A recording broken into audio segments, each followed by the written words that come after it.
മയ്യിത്ത് സാധാരണ നമ്മൾ കിടത്താറുള്ളത് എങ്ങനെയാണ്? ഖിബിലയിലേക്ക് നെഞ്ചു വരത്തക്ക വിധത്തിലാണ്. അങ്ങനെയാണ് കിടത്തേണ്ടത്. അയാൾ പറയുന്നതും ഇദ്ദേഹം സീഡിയിൽ കാട്ടുന്നതും നിങ്ങൾ ആദ്യം ഒന്ന് കാണുക. 10 പേർ. മയ്യിത്തിന്റെ മുഖം ഖിബലക്ക് അഭിമുഖമായിട്ട് വരത്തക്ക രൂപത്തില് ഈ മയ്യത്തിന്റെ ഈ ഭിത്തിയോട് മയ്യത്തിന്റെ വലതുഭാഗത്തേക്ക് ചേർത്ത് അല്പം ചരിച്ച് കിടത്തുക. കുറച്ചുകൂടെ ചരി, കൂടുതൽ വേണ്ട, കുറച്ച് താഴേക്ക്. മയ്യത്തിന്റെ കെട്ടുകളൊക്കെ അഴിക്കുക. പിന്നെ തല പൂർണ്ണമായിട്ട് തുറക്കുക. മുഖം മണ്ണുമായിട്ട് ചേരത്തക്ക രൂപത്തിൽ ഖിബിലക്ക് അഭിമുഖമായിട്ട് ചരിച്ചു വെക്കുക. അത് പിന്നെ അദ്ദേഹം കെട്ടൊക്കെ കഴിക്കണമെന്ന് പറയുന്നുണ്ട്. കാരണം നിങ്ങൾ കിടത്തിയ രൂപം കണ്ടില്ലേ? കണ്ടോ? അതായത് മലർത്തി കിടത്തിയിട്ട് ഇദ്ദേഹം ചെയ്യുന്നത് കഴുത്ത് മുഖം അദ്ദേഹത്തിന്റെ 2 ഭാഗത്തുണ്ട്. ഒരു ഭാഗത്ത് 10 വെച്ചുകൊണ്ട് അയാൾ പറയുന്നത് മുഖമാണ് കിബിലയിലേക്ക് വരേണ്ടത്, നെഞ്ച് വരണം കിബിലയിലേക്ക്. അത് ഞാൻ കിതാബ് വായിക്കുന്നുണ്ട്. മയ്യത്തിനെ കിടത്താൻ പറ്റുന്ന രീതി ഏറ്റവും നല്ലത് മയ്യത്തിനെ ഖബറിൽ എങ്ങനെയാണോ വെക്കുന്നത് അതേപോലെ തന്നെ കിടത്തലാണ്. മയ്യത്തിനെ ഖബറിൽ എങ്ങനെയാ കിടത്തുക? മയ്യത്തിനെ ഖബറിൽ കിടത്തുന്നത് വടക്ക് തെക്കായിട്ട്. വടക്ക് തല, തെക്ക് കാല്. വടക്ക് തല, തെക്ക് കാല്. എന്നിട്ട് മയ്യത്തിന്റെ മുഖം ഖിബലക്ക് അഭിമുഖമായിട്ട് ഖബറിൽ നമ്മൾ എന്ത് ചെയ്യുന്നു? തിരിച്ചു വെക്കുന്നു. നിർബന്ധമാണിത്. നിർബന്ധമായും ഖിബലയിലേക്ക് തിരിച്ച മയ്യത്തിനെ കിടത്തണം. ഇവിടെ അങ്ങനെ തന്നെയല്ലേ കിടത്താറുള്ളതും? ഇയാൾ പുതിയത് പറഞ്ഞതാ. എന്നിട്ട് ഇമാമികൾ പറഞ്ഞ പ്രയോഗം കണ്ടോ നിങ്ങൾ? നിസ്കരിക്കുന്നവനെ പോലെയാണ്. നിസ്കരിക്കുന്നവന്റെ മുഖം മാത്രമല്ല ഖിബലക്ക് വരേണ്ടത്, നിസ്കരിക്കുന്നവന്റെ നെഞ്ച. അപ്പം നിസ്കരിക്കുന്ന ആള് നെഞ്ച് ഖിബലയിലേക്ക് വെക്കും പോലെ മയ്യത്തിന്റെ നെഞ്ചാണ് ഖിബലക്ക് വരേണ്ടത്. ആവർത്തിച്ച് പറയുകയും മയ്യത്തിനെ ഒരാൾ കിടത്തി കാട്ടുകയും ചെയ്യുന്നത് മുഖം ഖിബലയിലേക്ക് വരണം. എന്നിട്ട് മലർത്തി കിടത്തിയിട്ട് മുഖം അങ്ങോട്ട് തിരിക്കാൻ. എന്തോ ഒരു സങ്കടം, ആരോട് പറയാൻ? പിന്നെ മൂക്കില്ല രാജ്യത്ത് മുരുമൂക്കൻ മൂപ്പൻ തന്നത് അല്ലെ എന്ന് പറഞ്ഞതുപോലെ ആരോട് പറയാൻ? ഇതാര് കേൾക്കാൻ? കുറെ ആളുകളെ മുമ്പിൽ ഇരുത്തിയിട്ട് മൂപ്പര് വലിയ ശേഖായിട്ട് ഇങ്ങനെ ഫത്വകൾ പറയാൻ. എന്നിട്ട് അത് അനാചാരം, ഇത് അനാചാരം, അത് തെറ്റ്. എന്താണ്? ഇനി ഞാൻ പറയട്ടെ. ഇദ്ദേഹം പറഞ്ഞ് വേറൊരു സംഗതി എന്താ? കബറാളികൾക്ക് നമ്മെ കൊണ്ടാണ് ആവശ്യം, നമുക്ക് അവരെ കൊണ്ടല്ല. എന്നാൽ നമ്മളെ കൊണ്ട് അവർക്ക് അപകാരം കിട്ടിയിട്ട് അവരിൽ നിന്ന് നമുക്കല്ല. ഇസ്തിഹാസ പാടില്ല എന്നാ പറഞ്ഞത്. ആദ്യം കേൾക്കി, ഞാൻ ബാക്കി കേൾപ്പിച്ചു. ഖബറാളികളോട് പോയിട്ട് ചോദിച്ചാൽ ഒന്നും കിട്ടേയില്ല. ഖബറാളികൾക്ക് നമ്മളെ കൊണ്ട് ആവശ്യം. എന്താ നമ്മളെ കൊണ്ട് ആവശ്യം? ഖബറാളികളിൽ നമുക്കല്ല ആവശ്യം, ഖബറാളികൾക്ക് നമ്മളെ കൊണ്ട് ആവശ്യം. അപ്പൊ അയാൾ പറഞ്ഞത് ഇസ്തിഹാസ പാടില്ല, മഹാന്മാരോടൊന്നും നമ്മൾ സഹായം തേടാൻ പാടില്ല, ഖബറാളികൾക്ക് നമ്മളെ കൊണ്ടാണ് ആവശ്യം. ഇയാളെ കൊണ്ട് നബിസ്വല്ലല്ലാഹു വലിയ ആവശ്യമാണ്. റസൂലുള്ളാഹിനൊക്കെ ഇയാളെ കൊണ്ട് ഭയങ്കര ആവശ്യമാണ്. അതേസമയം ഇയാൾക്ക് അവരെ കൊണ്ടൊന്നും ആവശ്യമില്ല, അവരോട് ചോദിക്കാൻ പറ്റില്ല, അവരോട് ചോദിച്ചിട്ട് കാര്യമില്ല. ഇത് ശരിയായ വഹാബിസമാണ്, ശരിയായ തലയെക്കെട്ടിയ വഹാബിസം, ശരിയായ വഹാബിസം. എന്നാ നിങ്ങൾക്ക് കേൾക്കണോ? ഞാനതിന്റെ തെളിവുകളിലേക്ക് ഇപ്പൊ കിടന്ന അസുറും അവരും സ്വയം വരെ പറയേണ്ടി വരും. എന്താ ഒറ്റ കാര്യം? ഈ പിന്നെ സാധാരണ നമ്മുടെ നാട്ടില് കന്നൂട്ടിക്ക് ദീനെടുത്താൽ അതിന്റെ ചെവി തന്നെ മുറിച്ചിട്ട് വായിൽ വെച്ച് കൊടുക്കലാണ്. ഇതുപോലെ ഇതെന്താ സാധനം അറിയുകള്? ഇത് ഈ മനുഷ്യൻ പഠിച്ച സ്ഥാപനത്തിൽ നിന്ന് ഇറങ്ങിയ അൽ കൗസർ എന്ന പേരിൽ ഇറങ്ങിയ, അങ്ങനെയാണല്ലോ പേരും അല്ലെ, അൽ കൗസർ. അൽ കൗസർ വിശേഷാൽ പതിപ്പ് 1992 ഇറങ്ങിയതാണ്.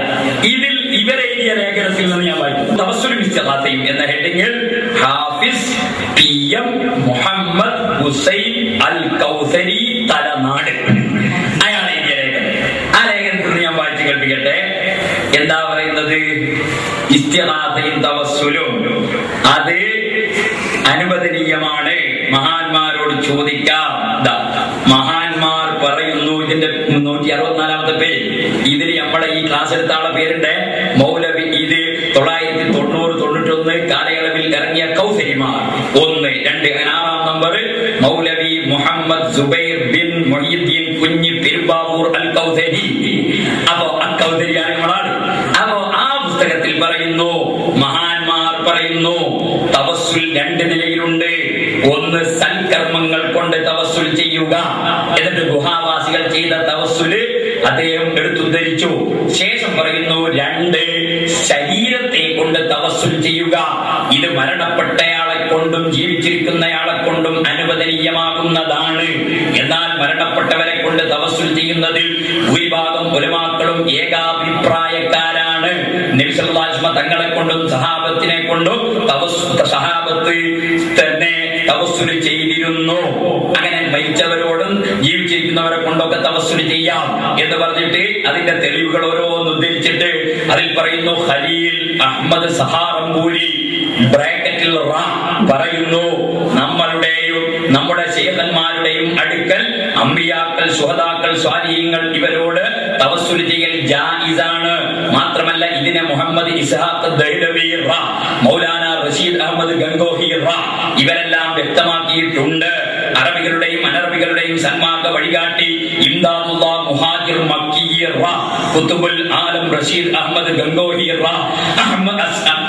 അസ്റഫ് അലി താനവി ഇവരെല്ലാം തവസ്സുൽ അനുവദനീയമാണെന്ന് പറഞ്ഞിരിക്കുന്നു. അഖായിദെ ഉലമാഎ ദയൂബന്ദ് എന്ന ഗ്രന്ഥത്തിൽ നോക്ക്, ഹനഫിയ, മാലിക്കിയ, ശാഫിഇയ്യ, ഹംബലിയ മറ്റ് പ്രമുഖ ഫിഖ് പണ്ഡിതന്മാരും തവസ്സുലിനെ അംഗീകരിച്ചതായി രേഖപ്പെടുത്തിയിരിക്കുന്നു. ഇമാം ഷാഫിഈ റളിയല്ലാഹു അൻഹു പറയുന്നു, ഞാൻ അബൂ ഹനീഫ റളിയല്ലാഹു അൻഹുവിനെ കൊണ്ട് ബറക്കത്ത് തേടുമായിരുന്നു. എനിക്ക് എന്തെങ്കിലും ആവശ്യം നേരിട്ടാൽ 2 റക്അത്ത് നമസ്കരിക്കുകയും ഇമാമുൽ അഅ്ളമിന്റെ ഖബറിന്റെ അടുക്കൽ ചെന്ന് വെച്ച് ചോദിക്കുകയും ചെയ്യുമായിരുന്നു. ആവശ്യം പെട്ടെന്ന് നിർവഹിക്കപ്പെടുകയും ചെയ്യും. ചിന്തിക്കണേ, ഇയാൾ പറഞ്ഞത് മരിച്ചവരെ കൊണ്ട് നമ്മക്കൊരു ഉപകാരമില്ല, നമ്മളെ കൊണ്ട് അവർക്കാ ഉപകാരം. എന്നാൽ ഇദ്ദേഹം പഠിച്ചിറങ്ങിയ സ്ഥാപനത്തിലെ ദശവാർഷിക അവരുടെ വിശേഷാൽ പതിപ്പായിറങ്ങിയ അൽ കൗസർ എന്ന പ്രസിദ്ധീകരണത്തിൽ നിന്നാണ് ഞാൻ വായിക്കുന്നത്. എന്താ പറഞ്ഞത്? ഷാഫി ഇമാമിന് പ്രയാസം ഉണ്ടാകുമോ, ഔസുല്ലാഹിന്റെ കബറിടത്തിൽ പോകും, ചരിത്രത്തിലൊക്കെ ഉള്ളതാ, ഇമാമിങ്ങൾ ചെയ്തതാ. എന്നിട്ട് എന്റെ ആവശ്യം നിർവഹിക്കപ്പെടും, പെട്ടെന്ന് തന്നെ നിർവഹിക്കപ്പെടുകയും ചെയ്യും. മരിച്ചോരെ കൊണ്ട് ആവശ്യമുണ്ടോ? ഇല്ലേ. ഉപകാരം കിട്ടുമോ? ഇല്ലേ. ഇത് സീഡി ഇറക്കുന്നുവെങ്കിൽ അതിന് മറുപടി പറയേണ്ട കാര്യമാണ്. തീർന്നില്ല. ഹാഫിദ് ഇബ്നു ഹജർ അസ്ഖലാനി റളിയല്ലാഹു അൻഹു പറയുന്നു, നബി സല്ലല്ലാഹു അലൈഹി വസല്ലം തങ്ങൾ, അമ്പിയാക്കൾ, സ്വാലിഹീങ്ങൾ ഇവരെല്ലാം കൊണ്ട് സഹായം തേടൽ, ബ്രാക്കറ്റിൽ ഇസ്തിഗാസ നടത്തൽ, ഇവരുടെ മഹത്വത്തെ മുൻനിർത്തി തവസ്സുൽ ചെയ്യുന്നതിന്റെ അതേ ആശയത്തിലാണ്. ഇവർ വെറും മധ്യസ്ഥർ എന്നു മാത്രം. ജൗഹറത്തുൽ മുനവ്വർ ഇതെന്നാണ് നമ്മൾ സാധാരണ പറയാറുള്ളത്. പക്ഷേ തലേക്കെട്ടിന്റെ ഉള്ളിലെ വഹാബിസം തലശ്ശേരിയിൽ വിളമ്പിയപ്പോൾ ഈ കാര്യം അവർ മനസ്സിൽ നിന്ന് തൽക്കാലം മാറ്റിവെച്ചതായിരിക്കാം. ഇത് നിങ്ങൾക്ക് കേൾക്കണോ? അവസാനം പറയുന്നത്, ഉപരിസൂചിത തെളിവുകളിൽ കൂടി മഹാന്മാരെ തവസ്സുലും ഇസ്തിഗാസയും ജായിസാണെന്നുള്ളത് സുവ്യക്തമാണ് എന്ന് ഇവരിറക്കിയ പുസ്തകത്തിന്റെ 198-ാമത്തെ പേജിൽ പറയുന്നു. എന്നിട്ട് അവസാനം ഇവിടേക്ക് ഈദ്ഗാഹിലേക്ക് പെണ്ണുങ്ങളെ കൊണ്ടുപോകണമെന്നും അതുപോലെ പള്ളിയിൽ തറാവീഹിന് പെണ്ണുങ്ങളെ കൊണ്ടുപോകണമെന്നും 4 പുരക്കലിലും മറ്റു സ്ത്രീകളെ കൊണ്ടുപോകാനും വെമ്പൽ കൊള്ളുന്ന, അതല്ലെങ്കിൽ അതിനു വേണ്ടി പണിയെടുക്കുന്ന ഇവർ തന്നെ ഇറക്കിയ പ്രസിദ്ധീകരണത്തിൽ നിന്ന് ഞാൻ വായിക്കട്ടെ. നമസ്കാരത്തിന് നിങ്ങൾക്ക് പള്ളിയേക്കാൾ ഉത്തമം വീടാണെന്ന് നബി സല്ലല്ലാഹു അലൈഹി വസല്ലമ അരുളിയ സ്ത്രീകൾക്ക് എന്ന് പറഞ്ഞ് പിന്നെ അവര് നേർച്ചപ്പൂരങ്ങളിൽ പോകുന്നു എന്നാണ്. പിന്നെ നമ്മൾ വിമർശിക്കാറുണ്ട്. നേർച്ചകളിൽ പോയി സ്ത്രീകൾ ഇന്ന് നടത്തുന്ന എല്ലാ പരിപാടികളും കടുത്ത തെറ്റാണ് എന്നതിൽ നമുക്കാർക്കും തർക്കമില്ല. 1952 കാലത്ത് സമസ്തയുടെ സമ്മേളനം വടകരയിൽ വെച്ച് നടന്നപ്പോ അന്ന് പാസാക്കിയ പ്രമേയം അൽബയാൻ മാസികയിൽ ബഹുമാനപ്പെട്ട എം.എ. ഉസ്താദ് അവരുകൾ സുദീർഘമായി ലേഖന പരമ്പരയായി എഴുതിയത് നമ്മുടെ കൈകളിൽ സൂക്ഷിച്ചിട്ടുണ്ട്. മമ്പറത്തങ്ങളുടെ മകൻ ഫദൽ പൂക്കോയ തങ്ങൾ അന്ന് നൽകിയ, ആ കാലഘട്ടത്തിൽ നൽകിയ ഫത്വ നമ്മുടെ കൈകളിലുണ്ട്. അഥവാ നേർച്ച പൂരങ്ങൾ എന്ന പൂരങ്ങൾ നമ്മുടെ കേരളത്തിൽ പലയിടങ്ങളിലും നടക്കുന്നുണ്ട്. ഭീമാപ്പള്ളിയിൽ ഒരുപാട്